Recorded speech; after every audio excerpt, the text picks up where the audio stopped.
दोस्तों, जो एक बार फैसला लेने के बाद कभी नहीं पलटते, किसी की नहीं सुनते, चाहे कुछ भी हो जाए, तो आखिर पीएम मोदी जी या उनकी सरकार डर गई है या इतनी कमजोर हो गई कि उस फैसले पर कदम पीछे खींचने पड़े, जिस फैसले की वजह से सरकार को लोकसभा चुनाव में नुकसान उठाना पड़ा।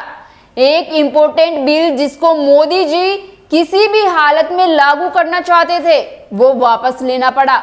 इतनी कमजोर दिख रही है मोदी सरकार कि पहले वक्फ बिल और अब एक और बिल वापस लेना पड़ गया। तो क्या विपक्ष से डर गई सरकार या मजबूरी में इतना बड़ा कदम उठाना पड़ा? नमस्कार दोस्तों, मैं हिमांशी कश्यप आपके साथ। आप देख रहे हैं जनता की आवाज। आगे बढ़ने से पहले इस वीडियो को लाइक करें, शेयर करें और अगर पहली बार जनता की आवाज न्यूज चैनल को देख रहे हैं तो चैनल को सब्सक्राइब भी करें और घंटी जरूर बजाएं, चैनल की भी और सरकार की भी। आज की नेशनल मीडिया के मुकाबले में जनता का साथ दीजिए और उसकी ताकत बनिए, जनता की आवाज बनिए और हो सके तो इसके लिए चैनल को ज्वाइन भी करें। दोस्तों, हाल ही में संपन्न हुए संसद के बजट सत्र में वक्फ संशोधन विधेयक को जेपीसी में भेजकर पीछे हटने का संकेत देने वाली सरकार अब प्रसारण सेवा विधेयक 2024 के ताजा मसौदे को वापस ले लिया। सूचना एवं प्रसारण मंत्रालय ने कहा कि अब नए सिरे से ब्रॉडकास्टिंग बिल का ड्राफ्ट तैयार किया जाएगा। केंद्र सरकार ने तमाम स्टेक होल्डर से ड्राफ्ट बिल की कॉपी भी लौटाने को कहा है। आपको बता दें कि इस ब्रॉडकास्टिंग बिल के ड्राफ्ट को लेकर विपक्ष लगातार सरकार पर हमलावर था। साथ ही तमाम डिजिटल न्यूज पब्लिशर्स और कंटेंट क्रिएटर इस ड्राफ्ट का विरोध कर रहे हैं। सरकार ने 10 नवंबर 2023 को इस ड्राफ्ट को पब्लिक डोमेन में रखा था और लोगों से उनकी राय, सिफारिश और टिप्पणी मांगी थी। अब ड्राफ्ट को वापस लेने के बाद केंद्र ने कहा है कि 15 अक्टूबर 2024 तक सभी स्टेक होल्डर से नए सिरे से विचार विमर्श के बाद नया ड्राफ्ट तैयार किया जाएगा। केंद्र सरकार ने इस प्रस्तावित प्रसारण सेवा विधेयक को यूट्यूब, इंस्टाग्राम, लिंक्डइन जैसे ऑनलाइन माध्यमों को नियमित करने वाला बताया जा रहा था। विरोधी इस अधिनियम को वैकल्पिक मीडिया को गला घोटने वाला करार दे रहे थे। इसी वजह से इस विधेयक के मसौदे में प्रस्तावित प्रावधानों को लेकर विरोध किया जा रहा था। तमाम पत्रकारों संघ और डिजिटल अधिकार संगठनों ने प्रस्तावित कानून के मसौदे को वापस लेने की मांग की थी। इन संगठनों का कहना था कि उस प्रस्तावित कानून का मकसद प्रेस की आजादी पर अंकुश लगाना है। प्रस्तावित प्रसारण सेवा विधेयक के साथ ही डिजिटल व्यक्तिगत डेटा संरक्षण अधिनियम 2023, प्रेस पंजीकरण अधिनियम 2023 और आईटी संशोधन अधिनियम जैसे कानूनों को मीडिया पर शिकंजा कसने वाला बताया जाता है। Press Club of India, Indian Journalist Union, Delhi Union of Journalist, Digi Pub News Foundation, Internet Freedom Foundation, Working News Cameraman Association, Indian Women Press Corps, Cogito Media Foundation और मुंबई, कोलकाता, तिरुवनंतपुरम और चंडीगढ़ के प्रेस क्लब ने 28 मई को इस संबंध में बैठक बुलाकर प्रस्तावित कानूनों के खिलाफ विरोध जताया था।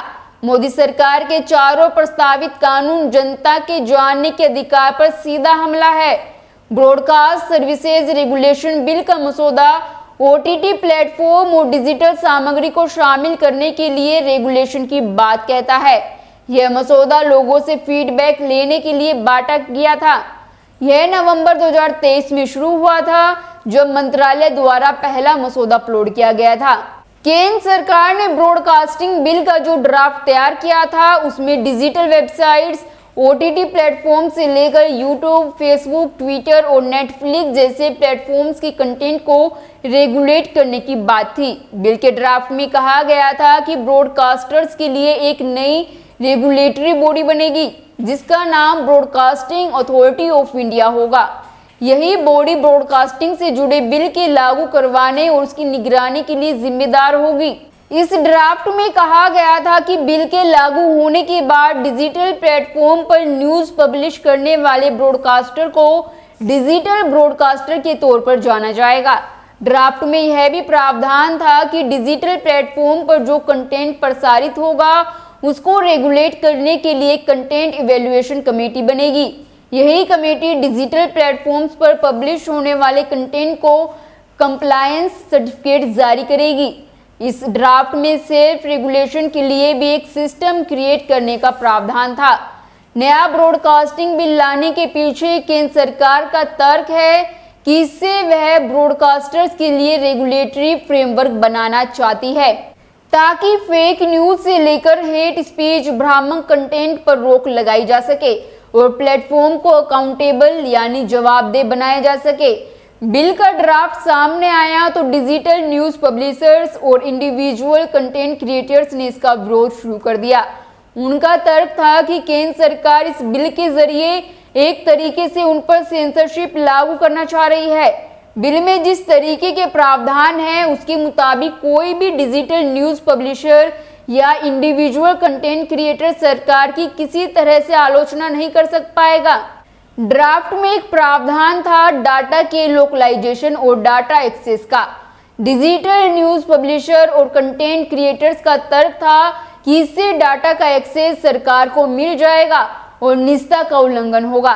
डाटा के दुरुपयोग की भी संभावना से इनकार नहीं किया जा सकता।